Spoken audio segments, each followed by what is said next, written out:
Paz do Senhor, amém? Por favor, irmãos, podem se assentar.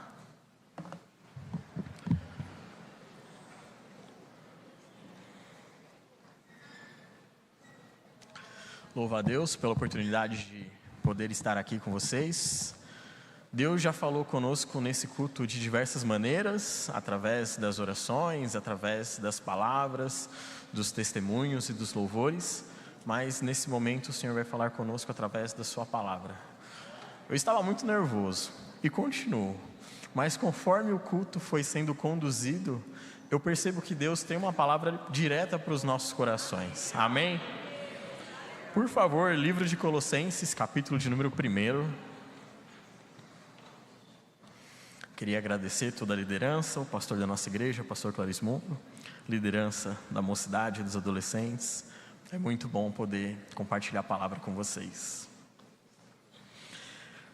Livro de Colossenses, capítulo de número 1. Nós vamos ler a partir do verso de número 15 até o versículo de número 23.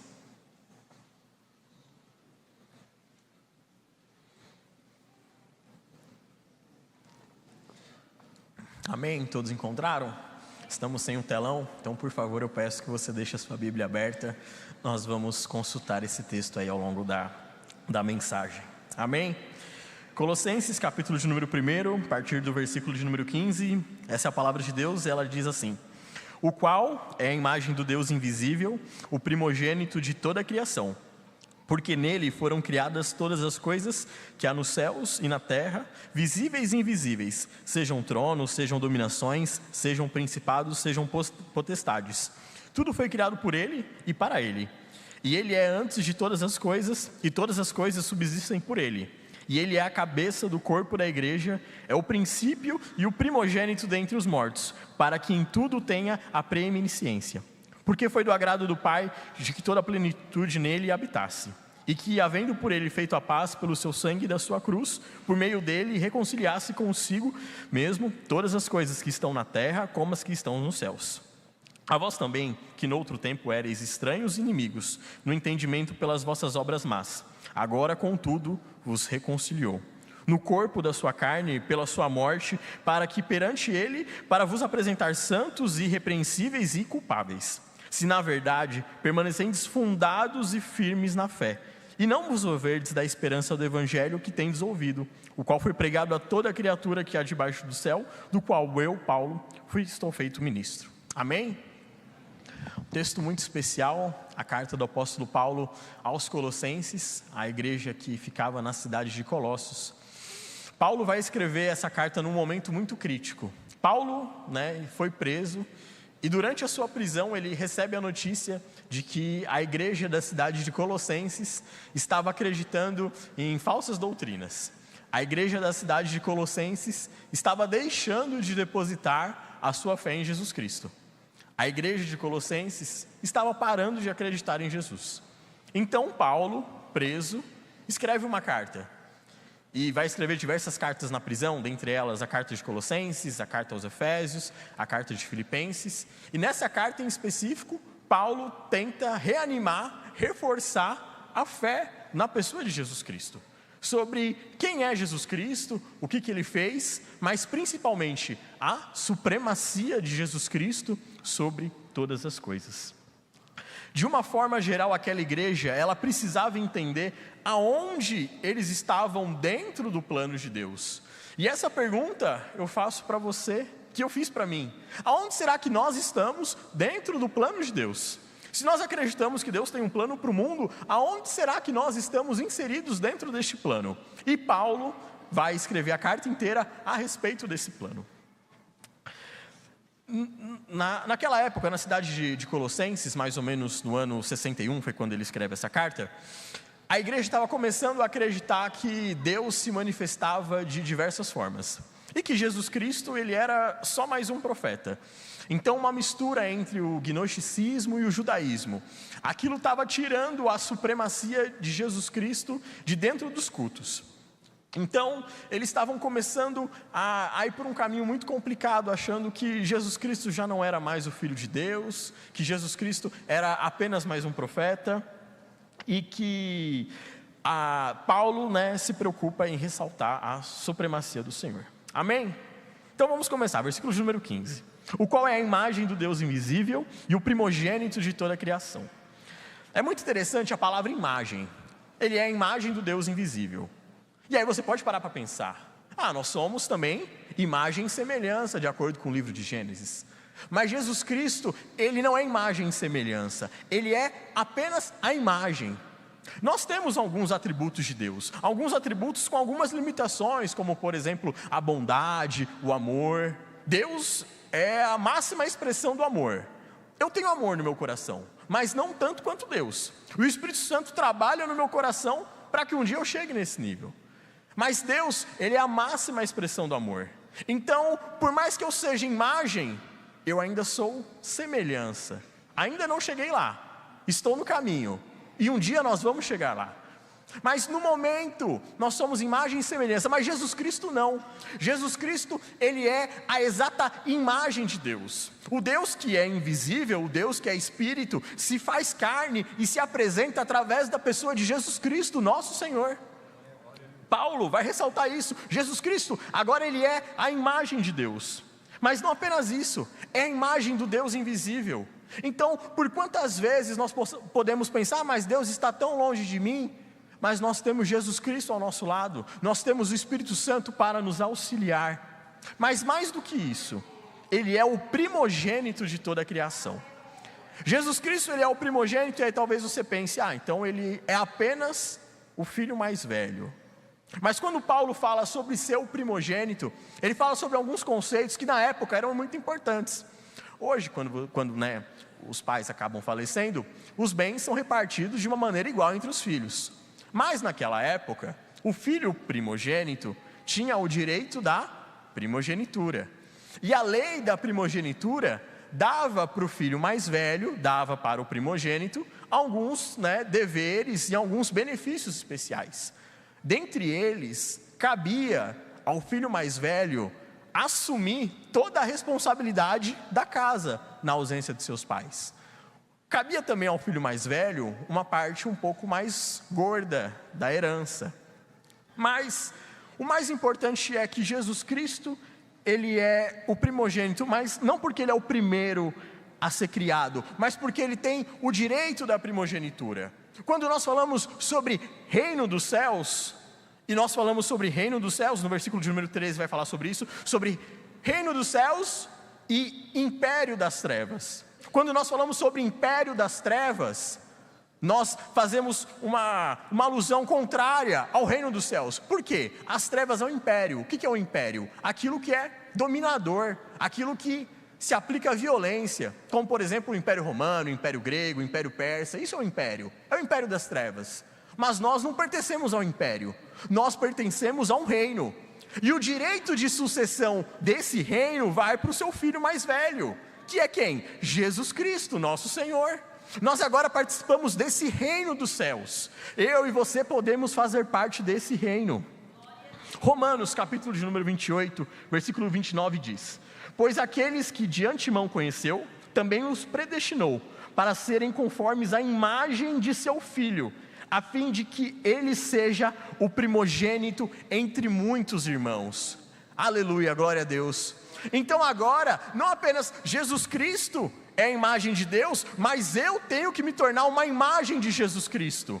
Eu tento a cada dia mais me aperfeiçoar através do Espírito Santo para parecer com Jesus Cristo, nosso Senhor. Isso no versículo de número 15, o primogênito de toda a criação. Versículo de número 16, porque nele foram criadas todas as coisas, que há nos céus e na terra, visíveis e invisíveis, sejam tronos, sejam dominações, sejam principados, sejam potestades, tudo foi criado por Ele e para Ele. E a gente muitas vezes repete, porque dele, por Ele e para Ele, mas eu queria que a gente refletisse um pouquinho sobre, bem no começo do versículo, porque nele foram criadas todas as coisas. Então, o fato de Jesus existir, todas as outras coisas podem existir também. Jesus Cristo, Ele é o elemento fundamental da vida. Hoje, Nós vivemos num mundo caótico, mas ele só não está mais caótico porque Jesus Cristo existe, porque as coisas ainda estão fundamentadas em Jesus Cristo, porque Jesus Cristo ainda sustenta esse mundo, Jesus Cristo ainda sustenta as nossas vidas. Muitas vezes você já pode ter se perguntado: meu Deus, por que eu ainda estou aqui? Porque a sua vida subsiste em Jesus, porque a sua vida foi criada por Ele, foi criada nele. E aí ele continua: por Ele. Então as coisas são criadas por Ele, nele, mas para Ele. E esse é um tema muito importante, pensarmos que as coisas têm que ser feitas para Ele, porque muitas vezes nós tomamos as nossas decisões, e nós fazemos as nossas escolhas, pensando em nós mesmos, naquilo que é melhor para mim, naquilo que é melhor para o meu ego, mas nós nos esquecemos, e o Senhor nos chama para uma reflexão, de que tudo foi feito nele, por Ele, e para Ele são todas as coisas, para que Jesus Cristo seja glorificado em tudo. Eu não sei qual é a decisão importante que você vai precisar tomar essa semana, mas se lembra desse versículo, porque tudo deve refletir a glória do Senhor. As nossas atitudes, as nossas ações, os nossos comportamentos, as nossas emoções, elas devem refletir a glória do Senhor. Glória a Deus, aleluia. Efésios capítulo de número 1, versículo de número 9 e 10 diz o seguinte: e Ele nos fez conhecer o ministério de sua vontade, de acordo com um bom propósito que estabeleceu em Cristo, isto é, de fazer convergir em Cristo todas as coisas nos céus e na terra, na administração da plenitude dos tempos. Então agora Jesus Cristo, Ele consegue convergir todas as coisas, tudo agora se resume, e tudo agora tem uma solução em Jesus Cristo. As coisas no céu e as coisas na terra, elas se convergem, elas se unem, elas são resolvidas em Jesus Cristo, e nós nos esquecemos diariamente dessa verdade fundamental, que de fato a solução dos nossos problemas está em Jesus Cristo.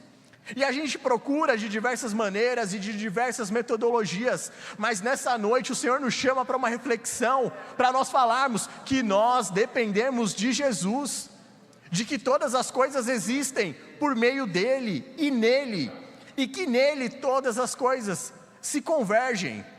Aquilo que talvez na tua vida não faça muito sentido, as peças do quebra-cabeça que não estão se encaixando, talvez elas não vão se encaixar com os métodos tradicionais que você usa, mas elas conseguem se encaixar quando você entender o propósito de Jesus, porque nele todas as coisas podem ser convergidas.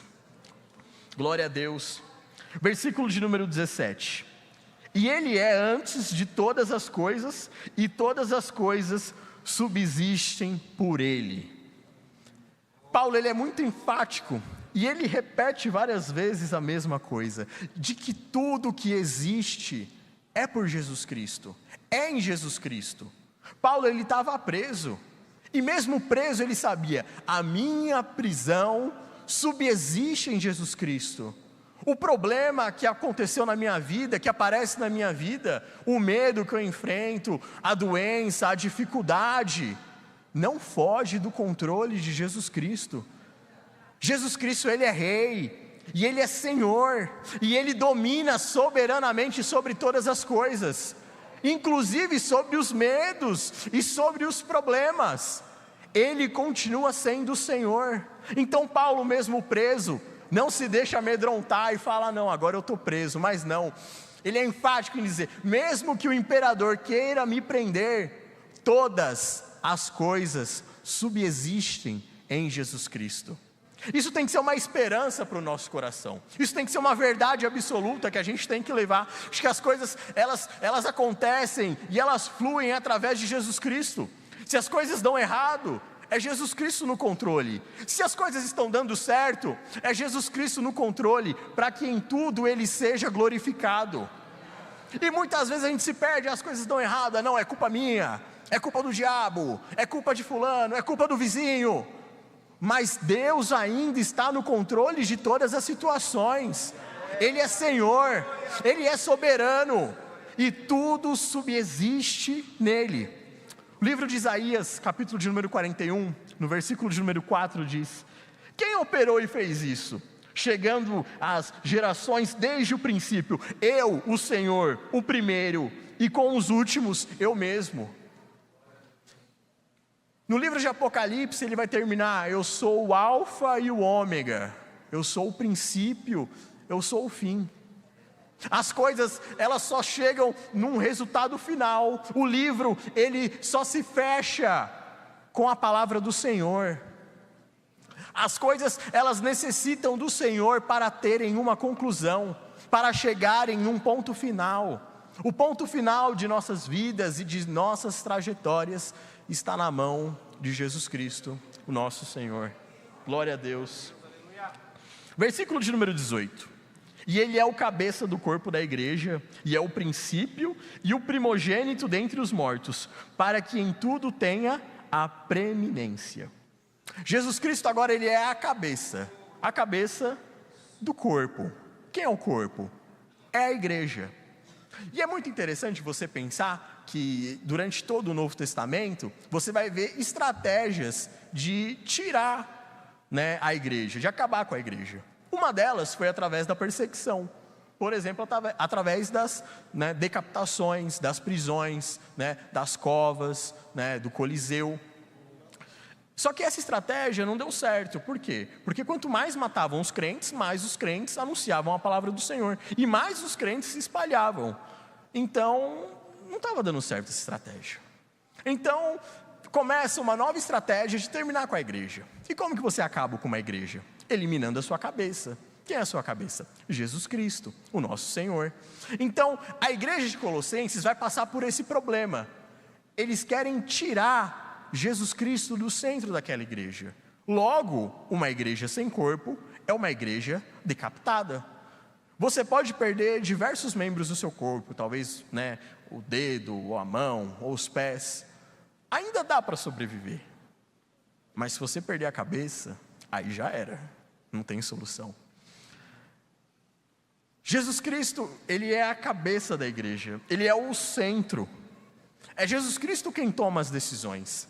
E é muito gostoso você poder entrar dentro do ambiente e você falar: Jesus Cristo governa esse lugar. Jesus Cristo é quem está comandando. Os hinos que eu ouvi nessa noite não foi porque a regente escolheu, mas foi porque Jesus Cristo, através do seu plano, conduziu para isso. As orações que foram feitas, não é porque estava na cabeça do pastor, mas porque Jesus Cristo foi conduzindo tudo isso. A palavra, quem conduz é Jesus Cristo. Ele é o Senhor da igreja. E é por isso que nós vemos para o culto e nós temos que vir com essa sensação: Deus tem uma palavra para mim nessa noite. Porque o Senhor tem uma palavra preparada para os seus filhos. O Senhor tem uma palavra preparada para a sua igreja. Porque ao longo de toda a história, se existe uma coisa que Deus sempre quis fazer com o seu povo, é falar com eles. Desde o livro de Gênesis nós vemos Deus reservando um período de tempo para poder falar com Adão. Durante toda a história nós vemos Deus querendo se relacionar com o homem, Deus dando sempre o primeiro passo, Deus querendo se relacionar com o homem. Então, Ele é a nossa cabeça. Então nós podemos confiar porque Jesus Cristo comanda a igreja de Mauá. Glória a Deus, aleluia. Continuando, Ele é o primogênito dentre os mortos. Aí você pensa: o primogênito dentre os mortos quer dizer que ele é o primeiro a passar pela ressurreição? Não. Ao longo da Bíblia nós vamos ver outras pessoas que passaram pelo fenômeno da ressurreição. Nós podemos lembrar de alguns personagens do Antigo Testamento. Por exemplo, as pessoas que Elias e Eliseu trouxeram a ressurreição. O próprio Jesus que trouxe Lázaro à vida. Então você vai falar: Jesus Cristo não é o primeiro dentre os mortos. Mas quando ele fala primogênito dentre os mortos, ele quer dizer o primeiro que morreu só uma vez. Porque Lázaro morreu uma vez, mas depois ele morreu de novo. As pessoas que Elias e Eliseu ressuscitaram, depois elas morreram de novo. Mas Jesus Cristo não. Jesus Cristo, ele só morreu uma vez e ele ressuscitou dentre os mortos. Logo, ele se torna o primogênito e ele não morre nunca mais, porque ele vence a morte. A partir do momento em que ele vence a morte, ele não apenas vence a morte só por ele mesmo, mas ele nos dá o direito de vencermos a morte. Então quer dizer que a gente vai morrer? Vai, mas que a gente vai para a vida eterna. É só através da morte de Jesus Cristo que nós temos essa certeza e essa convicção nos nossos corações. É por isso que toda vez, uma vez por mês, a gente se reúne na Santa Ceia do Senhor, na mesa do Senhor, para lembrar o quê? Que Ele morreu? Não, é insuficiente, mas lembrar que Ele ressuscitou, que Ele é o primogênito e que Ele está vivo. Glória a Deus, aleluia! E que Ele está vivo à destra de Deus, e que se Ele ressuscitou, eu também vou ressuscitar naquele dia. Glória a Deus, aleluia. No dia que o Senhor vier me chamar, eu posso já ter morrido, ou eu posso estar vivo, mas eu tenho certeza e convicção de uma coisa, que o meu corpo será transladado, e eu vou viver e vou governar eternamente com o Senhor. Essa tem que ser a esperança da igreja, porque se a gente começa a depositar a nossa esperança aqui, em 80, 90, 100 anos, é muito triste você pensar que a sua vida inteira se resume só a 90, 100 anos. Mas Deus nos chama para algo maior. Deus nos chama para algo eterno, duradouro, vitalício, onde o pecado não habita mais, numa terra onde não existe nem morte, nem choro, porque essas coisas foram destruídas. É para esse lugar que Deus nos chama, mas só porque Ele foi o primogênito dos mortos. Ele não apenas tem o direito da primogenitura, mas agora Ele é o primogênito também dentre os mortos, e isso nos dá o direito à ressurreição. Mas o versículo não termina por aí, ele diz: para que em tudo tenha a preeminência, ou em outras traduções, para que em tudo Ele tenha a primazia, ou seja, para que em tudo Ele seja o primeiro lugar. Será que Jesus Cristo de fato é o primeiro lugar das nossas vidas? Por que será que nós viemos para a igreja? Muitas vezes nós podemos vir porque nós gostamos das pessoas ao nosso convívio, ou nós ouvimos uma boa música, nós temos uma boa orquestra, um bom coral, e isso agrada os nossos ouvidos, mas isso é insuficiente.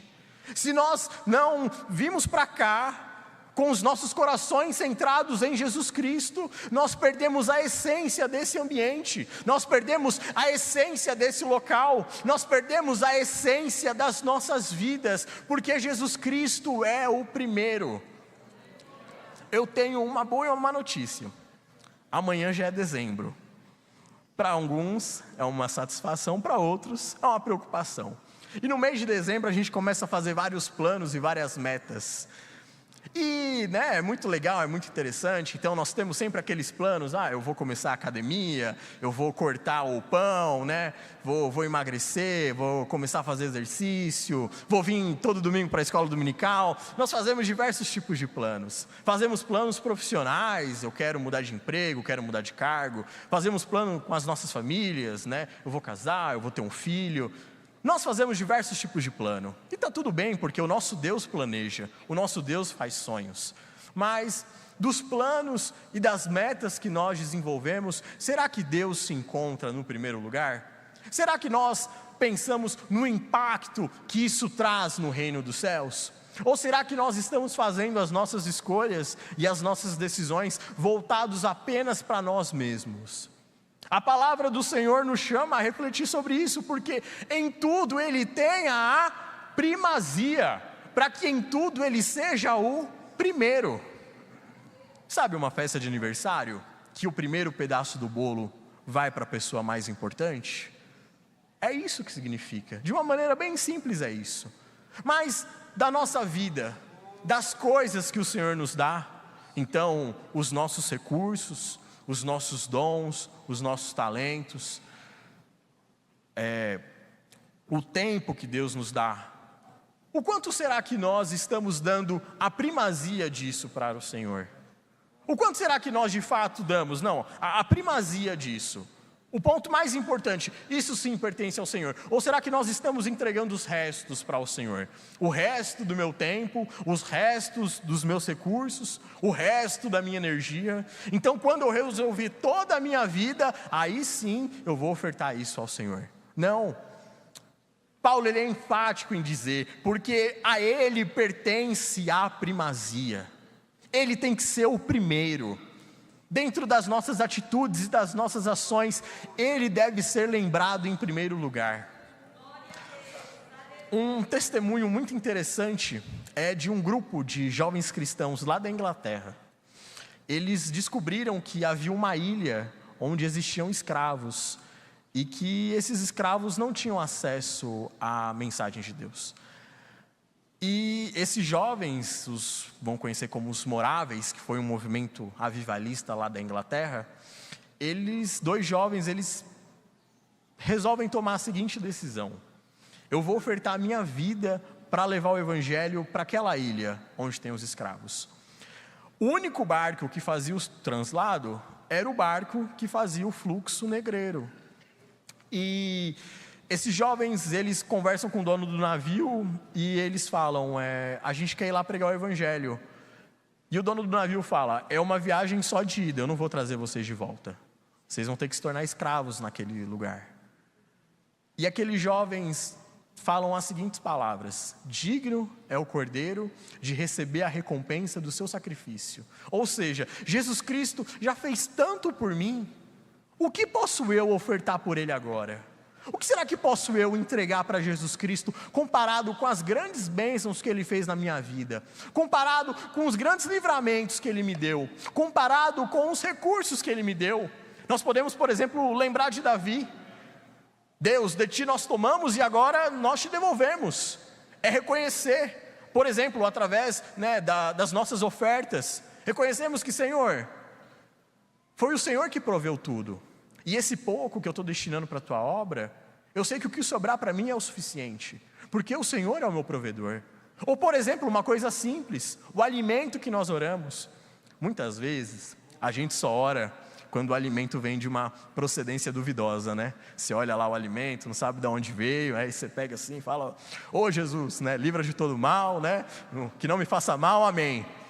Mas quando a gente tem que orar pelos alimentos, é porque, não apenas para livrar de todo mal, mas saber que talvez o pouco que você tenha, foi o Senhor que te deu, e que aquilo é o suficiente para a sua vida. E não apenas que é o suficiente, mas que Ele vai continuar provendo, porque é o Senhor quem provê as bênçãos para o seu povo. Quando nós fazemos essa oração pelos nossos recursos, pelos nossos bens, não é para nos gabarmos, mas para reconhecer que de fato foi Jesus Cristo quem deu tudo, mas que Ele me ajude a administrar isso da melhor maneira possível, para administrar isso para a sua honra e para a sua glória. Porque do que adianta ter tantos bens, ter tantos recursos, se eu não utilizo isso para a glória do Senhor? O Senhor nos convida a fazermos essa reflexão. Apocalipse, capítulo de número 1, versículo de número 6, capítulo de número 1, versículo de número 5 diz: e da parte de Jesus Cristo, que é a fiel testemunha, o primogênito dos mortos e o príncipe dos reis da terra, aquele que nos ama e em seu sangue nos lavou dos nossos pecados e nos fez reis e sacerdotes para Deus e seu Pai. A Ele glória, poder para todo sempre. Agora, o primogênito dentre os mortos assume um trono no céu, e a Ele pertence aquilo que nós louvamos a Deus. A Ele pertence a honra, a glória, o louvor. Você já adorou a Jesus Cristo? Não por aquilo que Ele fez, mas por aquilo que Ele é, pelo poder que Ele tem, por Ele ser o primogênito dentre os mortos, por Ele ter vencido a morte. Você consegue glorificar a Deus por essas coisas, pelo seu imenso poder, e saber que o mundo está sob o seu controle? Deus merece ser glorificado por essas coisas. 1 Coríntios 15, 14. E se Cristo não ressuscitou, logo é vã a nossa pregação e também é vã a nossa fé. Então o fato fundamental, e muitas pessoas tentam tirar isso da igreja, tentam transformar a igreja numa ONG, tentam transformar a igreja em tantas coisas, tentam tirar da igreja a figura de que Jesus Cristo foi um ser de carne que morreu e ressuscitou.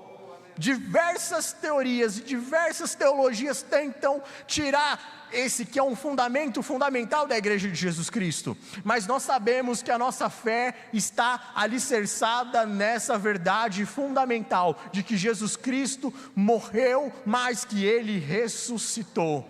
Glória a Deus, aleluia. Versículo de número 19: porque foi do agrado do Pai que toda a plenitude nele habitasse. Olha só, toda a plenitude. Hoje, quando a gente fala sobre plenitude, a gente pensa sobre algo completo, algo cheio, né? Mas para os colossenses isso tinha um significado muito especial, porque eles acreditavam que a plenitude de Deus, ela estava somente com Deus, e que Jesus Cristo, ele não tinha a plenitude de Deus, que Jesus Cristo, ele fosse só um pequeno mordomo de Deus, que ele fosse, uma figura inferior. Então, quando Paulo escreve para os colossenses, ele diz: toda a plenitude, toda a glória de Deus, agora está em Jesus Cristo. Em Jesus Cristo habita toda a plenitude da glória de Deus. Mas mais do que isso, olha só que interessante. Em João capítulo de número 1, versículo de número 16, nós encontramos o seguinte: e todos nós também da sua plenitude, ou seja, a mesma plenitude que Jesus Cristo recebeu, recebemos graça sobre graça. E o que é graça sobre graça? Você vai pensar: eu recebo graça e eu recebo mais graça ainda. Também é. Mas nos versículos de número 15 e 17 lá de 1 João, a gente vai entender um pouco melhor esse texto. E o que ele vai dizer? Que a princípio a graça começa com Moisés, então já é um início da graça. Mas agora com Jesus Cristo, a graça ela se torna completa. É graça sobre graça. E o que é graça? É um favor imerecido. É algo que eu não merecia, mas eu recebi. Por quem? Através de Jesus Cristo, o nosso Senhor. Mas mais do que isso, o Senhor, ele derrama graça sobre os seus filhos, ele derrama graça sobre a sua igreja. Ele derrama graça no momento da nossa conversão. A partir do momento em que nós reconhecemos que Jesus Cristo, ele é o nosso Senhor, nós recebemos uma enxurrada de graça. Mas não é o suficiente. Nós precisamos de mais graça. Então nós recebemos graça durante a nossa santificação. Durante o nosso processo de nos tornarmos mais parecidos com o Senhor, nós vamos recebendo graça. Como nós encontramos também, aonde abundou o pecado, superabundou a graça de Deus. É graça sobre graça. É graça que você não consegue controlar. É graça sem medida. É graça incontrolável. Essa é a graça do nosso Senhor, que nos faz suportar as tentações, que nos faz vencer os problemas.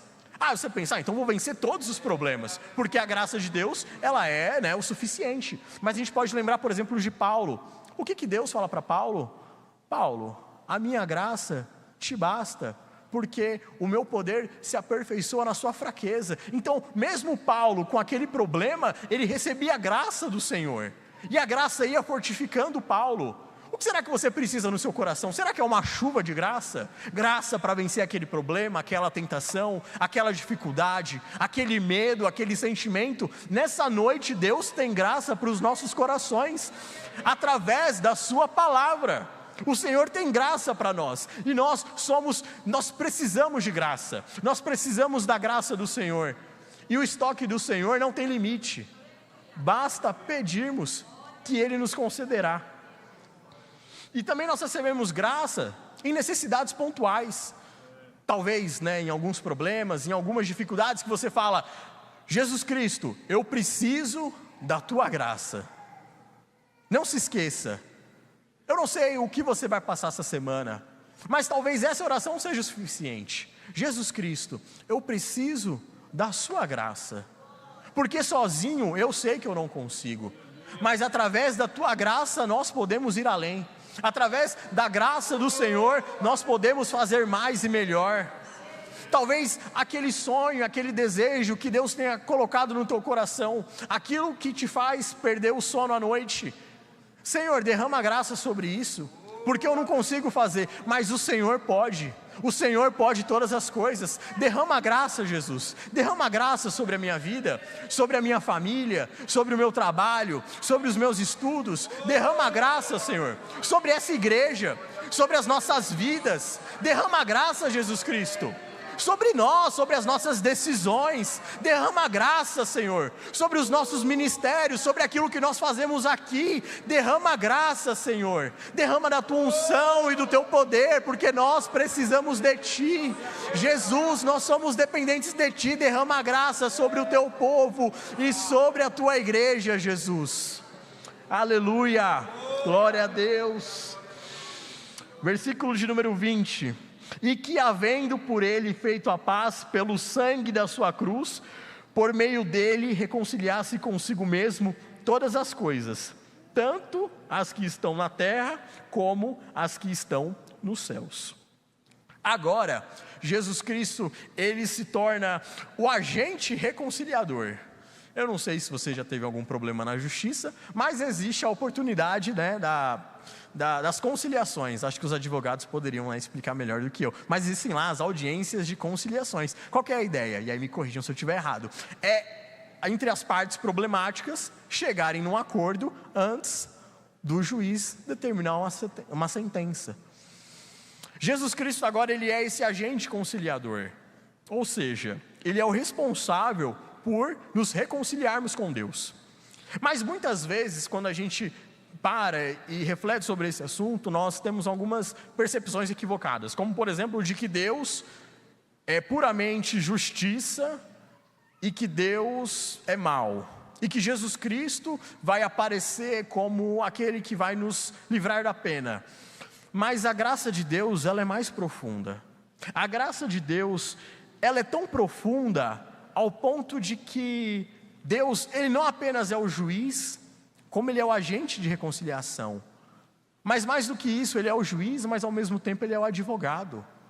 Ou seja, ele sabia que por nós mesmos, nós não íamos conseguir nos reconciliar com o Senhor. É por isso que ele provê Jesus Cristo. Sexta-feira agora foi um momento aí muito, né, das compras na internet, né? Sexta-feira agora teve a Black Friday. E aí, né, muitos irmãos aí se empolgaram nas compras, né? E muita gente aí comprou coisa errada, né? Comprou sapato que não cabia, né? Comprou roupa que não vai servir.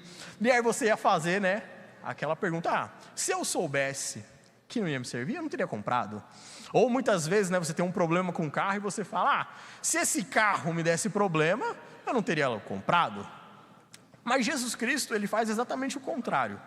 No livro de Apocalipse, capítulo de número 13, versículo de número 8, a gente encontra, vou ler só o finalzinho, né? Glória a Deus, ao livro da vida do Cordeiro que foi morto desde antes da fundação do mundo. Ou seja, antes mesmo do mundo existir, antes mesmo de eu pecar, antes mesmo de eu me separar com Deus, Deus, ele já sabia, e mesmo assim ele me escolheu. Então sabe aquele produto problemático? Deus, ele escolheu. Ele já sabia que ia dar problema, mas mesmo assim ele escolheu a minha e a sua vida. Mesmo assim ele nos escolheu pela graça. A gente não, a gente faz acepção, a gente só quer aquilo que é bom pra gente. A gente não quer aquilo que dá dor de cabeça, não é? O barato sai caro, né? Vou comprar o melhor. Mas não, Jesus Cristo pegou aquilo que era de mais podre, a minha vida, e lavou, e pagou pela coisa mais preciosa que existia, que era o quê? O seu sangue. E agora eu posso ser um filho de Deus. Eu não merecia, eu não fiz nada por isso, mas Jesus Cristo, ele fez tudo. É o suficiente. Jesus Cristo é o suficiente. Essa é a mensagem que Paulo queria trazer para eles. Vocês não precisam fazer nada. Jesus Cristo, ele já fez tudo. Ele é o agente da reconciliação. E quantas vezes nós, com os nossos problemas e com os nossos pecados, nós queremos nos afastar de Deus e nós pensamos: Deus, ele não gosta mais de mim. Não, eu já prejudiquei o suficiente. Não tem mais conserto para a minha vida. Mas não tem, através de Jesus Cristo, o perfeito agente da reconciliação. Glória a Deus, aleluia. Essa igreja não podia desanimar, eles precisavam de ânimo, eles estavam sofrendo tentações, e em algumas eles estavam caindo, mas eles precisavam ter essa certeza: eu fui comprado pelo sangue de Jesus. Jesus Cristo, ele morreu lá na cruz do Calvário pela minha vida. E o que eu posso fazer? Eu só posso oferecer a minha vida a Ele. O que eu posso fazer é entregar meus planos para Ele. O que eu posso fazer é glorificar a Ele. Aleluia, glória a Deus. Versículo de número 21 e 22. A vós também, que noutro tempo ereis estranhos e inimigos no entendimento, pelas vossas obras más, agora, contudo, vos reconciliou no corpo da sua carne, pela morte, para perante Ele vos apresentar santos, irrepreensíveis e inculpáveis. Então eu estava num outro estado, eu era isso que Paulo diz, eu era estranho e inimigo. É por isso que muitas vezes a gente vai contar do evangelho para alguém e essa pessoa se afasta. Por quê? Porque é estranho, não é natural. Porque a nossa vida é de estranhos e irrepreensíveis. É isso que Paulo diz. E aí ele pega a nossa vida e transforma para um estado de santos, irrepreensíveis e inculpáveis. Não faz sentido, não é uma lógica natural. A conta não fecha, ela só fecha pela graça. É assim que a conta se fecha, é assim que as coisas, elas conseguem se conciliar. Estranhos e inimigos agora se transformam em amigos. Em João nós vamos encontrar, eu não vos chamo mais de servo, porque o servo não sabe o que o seu senhor faz, mas eu vos chamo de amigos. Então, de inimigo de Deus, eu passo a me tornar amigo. Mas mais do que isso, eu passo a me tornar um filho. Santo, irrepreensível e inculpável. Esse é o plano que Deus tinha para a igreja de Colossenses. Esse é o plano que Deus tem para as nossas vidas. Esse é o plano que Deus tem para a tua vida. Se tornar santo, irrepreensível e inculpável. Sozinho a gente não chega lá. Nós precisamos do Espírito Santo. O Espírito Santo está à disposição da igreja. O Espírito Santo está à disposição daqueles que reconhecem Jesus Cristo como Filho de Deus, para enquanto não chegarmos no céu, enquanto o nosso corpo não for transformado, nós estamos caminhando passo a passo, dia após dia, problema após problema, tribulação após tribulação, até o momento em que nós chegamos, à estatura da medida do varão perfeito, até o dia em que nós chegarmos naquele lugar. Glória a Deus, aleluia. Mas, mais do que isso, essa reconciliação agora ela consegue reconciliar eu com Deus, mas ela também reconcilia eu comigo mesmo. Porque muitas vezes eu posso passar por alguns problemas, ou por algumas crises e emoções, em que eu acho que toda a culpa e todo o problema é meu. Então a partir do momento em que nós nos reconciliamos com Deus, nós podemos nos reconciliar consigo mesmo. Talvez você pense que você é o grande problema da sua vida, mas Jesus Cristo traz para a sua vida uma mensagem de reconciliação, primeiro com Deus, mas depois você consigo mesmo. Uma outra etapa da reconciliação é a reconciliação com o próximo.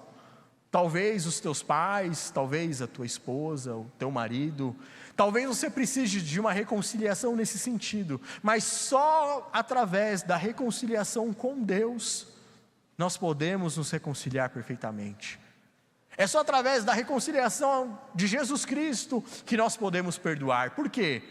Como nós encontramos, nós podemos amar porque Ele nos amou primeiro. Então o que eu consigo fazer hoje não é porque eu sou bonzinho, mas é porque um dia Jesus Cristo derramou o amor dele sobre a minha vida.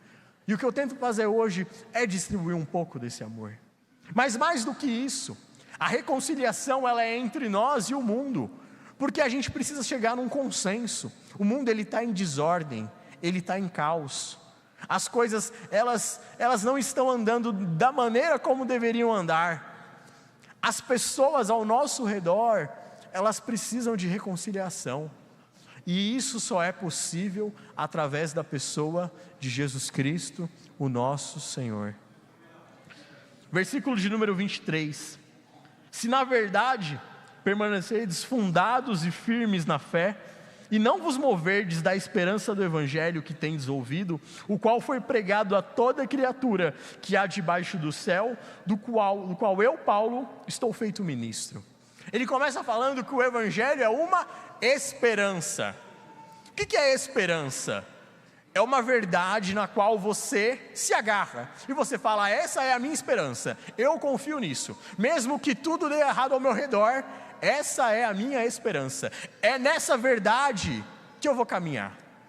Mas ele vai usar a palavra evangelho, e talvez você pense que evangelho são só os 4 livros da Bíblia, e também são, né? Mateus, Marcos, Lucas e João, mas evangelho significa mais do que um gênero literário. Evangelho significa a boa notícia. Qual que era essa boa notícia? É a notícia de Mateus, Marcos e Lucas e João, mas a notícia é essa que começou lá desde o livro de Gênesis, de que um dia viria alguém que iria pisar na cabeça da serpente. Essa é a boa notícia. A boa notícia que vão contar, por exemplo, para Davi. Davi, da sua casa vai vir um rei que o seu reinado não terá mais fim. Que boa notícia é essa? É a notícia que vai chegar para Isaías, aquele que seria o maravilhoso conselheiro, o Deus forte, o Pai da eternidade, o príncipe da paz. Essa é a boa notícia. É a boa notícia que chega para Maria e fala: Maria, bendita é você dentre as mulheres, você vai ser mãe do Salvador. Essa é a boa notícia, essa é a boa notícia que nós temos, que o Salvador já veio, que o Salvador se fez carne, que Ele habitou entre nós, e nós vimos a sua glória como a glória do unigênito do Pai. Paulo ele vai terminar pedindo 2 coisas, né, nesse capítulo: que vocês estejam firmes e fundamentados. Firmes significa muito sobre o estado em que eu apareço. Então, né, a pessoa está firme, mas fundamentado, você não consegue ver se uma coisa está fundamentada ou não, se um prédio está fundamentado ou não. Você precisa ir até o alicerce, e nessa noite o convite que Deus nos chama é para estarmos firmes e fundamentados nessa mensagem, estarmos firmes e fundamentados nessa que é uma verdade absoluta das nossas vidas. Fundamentados, o que é fundamentado? É ao ponto que eu deposito toda a minha estrutura e todo o meu peso nisso. Eu estou fundamentado nisso, eu estou dependente disso. Que nós possamos estarmos firmes e fundamentados na palavra e no evangelho do Senhor, que é essa boa notícia. Evangelho, que dizia evangelion, o que era essa palavra? Eles usavam quando nascia, né, o filho de um grande imperador, ou quando, por exemplo, um exército conquistava uma outra cidade. Isso era um evangelion, era uma boa notícia.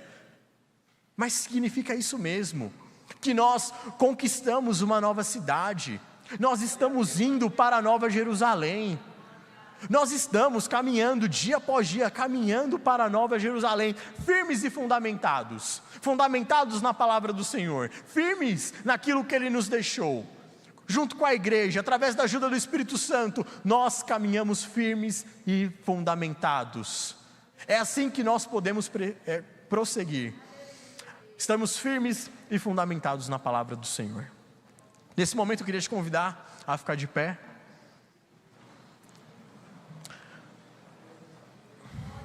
A palavra do Senhor, ela diz que todo aquele que invocar o nome do Senhor será salvo. Todo aquele que invocar o nome do Senhor será salvo. Esse nome que é maravilhoso, esse nome que é poderoso, todo aquele que invocar o nome do Senhor será salvo. Você já invocou o nome do Senhor nessa noite? Talvez você tenha pedido ajuda e solução dos problemas para tantas pessoas, mas nesse momento eu queria te convidar: invoque o nome do Senhor, clame ao nome do nosso Deus, entregue nas mãos de Jesus o seu problema, a sua dificuldade. O Deus que conhece todas as coisas, Ele está aqui neste lugar. O Deus soberano que criou o mundo, Ele está presente nesse ambiente.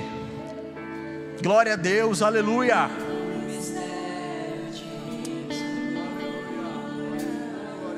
Glória a Deus, aleluia.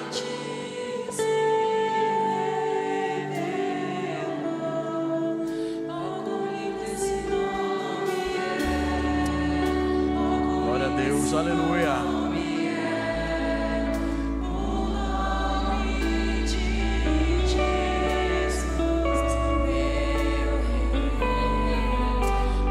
Glória a Deus, aleluia.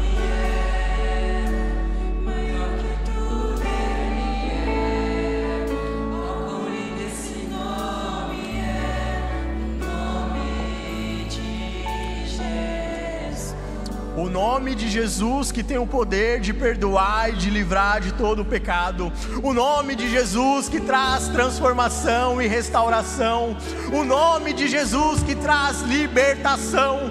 O nome de Jesus Cristo, que traz salvação e reconciliação entre você e Deus, entre você e o seu próximo. Esse é o nome de Jesus Cristo. Glória a Deus, aleluia.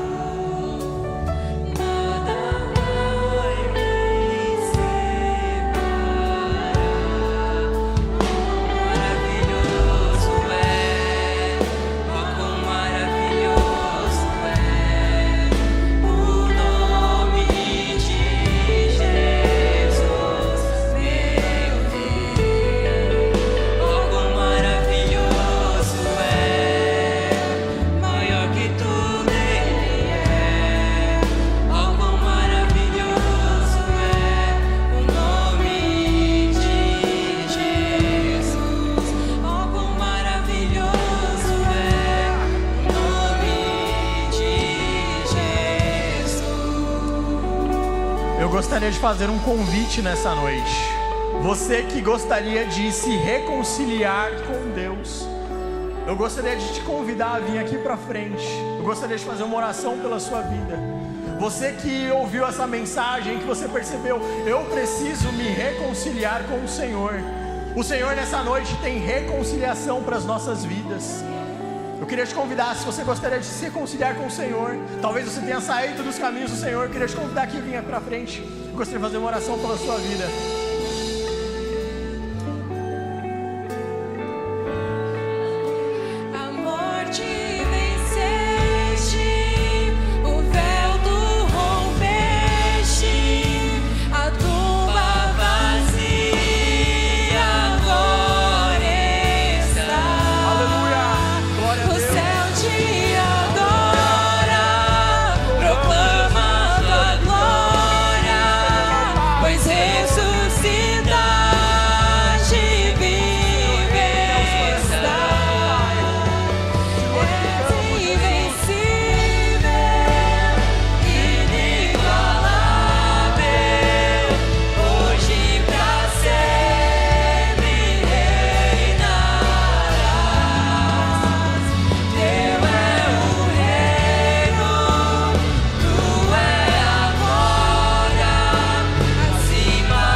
Esse nome é maior do que tudo é. Poderoso esse nome é, o nome de Jesus. Poderoso esse nome é, o nome de Jesus. Amém? Não temos ninguém? Vamos fazer uma oração. Senhor Deus e nosso Pai, nós te agradecemos pela sua palavra, Pai. Pelo Senhor ter falado conosco, Pai, que o Senhor é o nosso Rei, o nosso Criador e o nosso Salvador. Que todas as coisas existem e subsistem para a sua honra, para a sua glória e para o seu louvor. E agora, Senhor, nós viemos te pedir, Jesus, abençoa e use as nossas vidas, Senhor, para te glorificarmos em tudo aquilo que nós fizermos, Pai. Nós entregamos a nossa vida, os nossos problemas e as nossas dificuldades, Pai, em tuas mãos, sabendo que o Senhor é o nosso Deus e que o Senhor cuida de nós. Nós te agradecemos pela tua palavra nessa noite, nós te agradecemos por tudo que o Senhor trouxe para os nossos corações. Em nome de Jesus Cristo, o nosso Senhor e o nosso Salvador. Amém.